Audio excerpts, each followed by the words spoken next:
Assalamualaikum warahmatullahi wabarakatuh. Perkenalkan, nama saya Putri Rizky Alia AMDGZ. Saya dari Angkatan 11 Kelompok 3 peserta Latsar CPNS 2021. Di video kali ini saya akan memaparkan nilai dasar akuntabilitas dan nasionalisme. Seorang ASN dalam menjalankan tugasnya dan fungsinya harus memiliki nilai-nilai aneka, yaitu akuntabilitas, nasionalisme, etika publik, komitmen mutu, dan anti korupsi. Kelima nilai-nilai ini harus dapat dipahami dan dijalankan dengan penuh tanggung jawab sebagai seorang abdi negara yang bertugas melayani masyarakat. Pada kesempatan kali ini, saya akan membahas tentang akuntabilitas dan nasionalisme yang harus dimiliki oleh seorang ASN.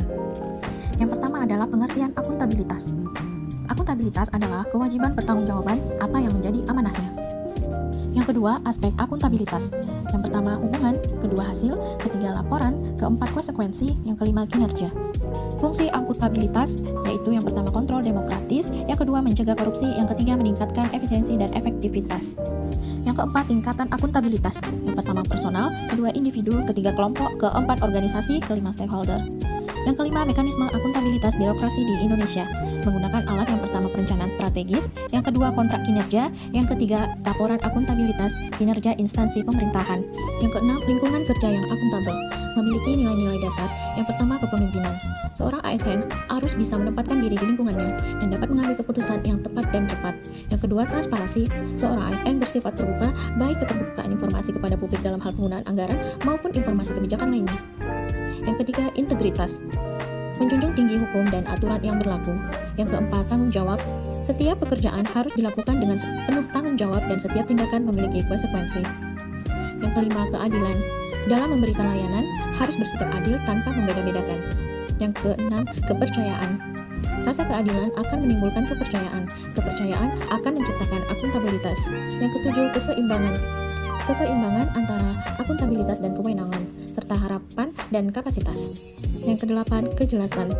Mengetahui kewenangan, peran, dan tanggung jawab dalam organisasi. Yang kesembilan, konsistensi. Sebuah usaha untuk terus-menerus melakukan sesuatu sampai pada tercapai tujuan akhir. Ketujuh, langkah-langkah menciptakan framework akuntabel. Yang pertama, tentukan tujuan. Yang kedua, rencanakan.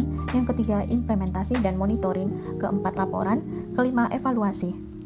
8. Dimensi akuntabilitas.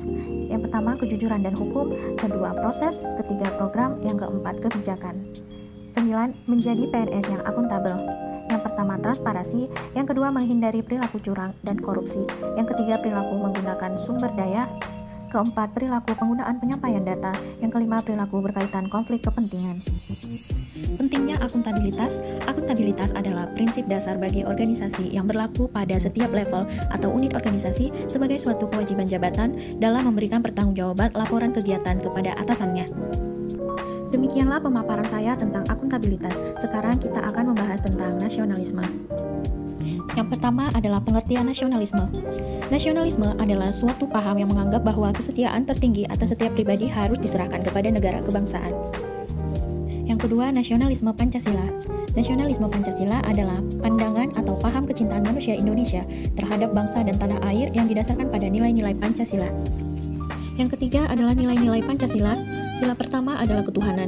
Sebagai jati diri bangsa, pada nilai ini Indonesia adalah bangsa yang agamis. Nilai kedua adalah kemanusiaan. Sebagai jati diri bangsa, pada nilai ini Indonesia adalah bangsa yang menghormati hak asasi manusia. Yang ketiga adalah nilai persatuan. Sebagai jati diri bangsa, pada nilai ini Indonesia adalah bangsa yang cinta tanah air. Nilai yang keempat ialah kerakyatan. Sebagai jati diri bangsa, pada nilai ini Indonesia adalah bangsa yang demokratis. Yang terakhir adalah nilai yang kelima yaitu keadilan. Sebagai jati diri bangsa, pada nilai ini Indonesia adalah bangsa yang menjunjung tinggi kebersamaan. Yang keempat, fungsi dan peranan Pancasila. Pancasila sebagai jiwa dan kepribadian bangsa Indonesia. Pancasila sebagai cita-cita dan tujuan bangsa Indonesia. Pancasila sebagai dasar negara. Pancasila sebagai pandangan hidup untuk mempersatukan bangsa dan Indonesia. Yang kelima, peranan ASN, yaitu sebagai pelaksana publik. Yang kedua pelayanan publik. Yang ketiga, perekat pemersatu bangsa. Demikian yang saya sampaikan. Mohon maaf jika banyak kekurangan. Terima kasih.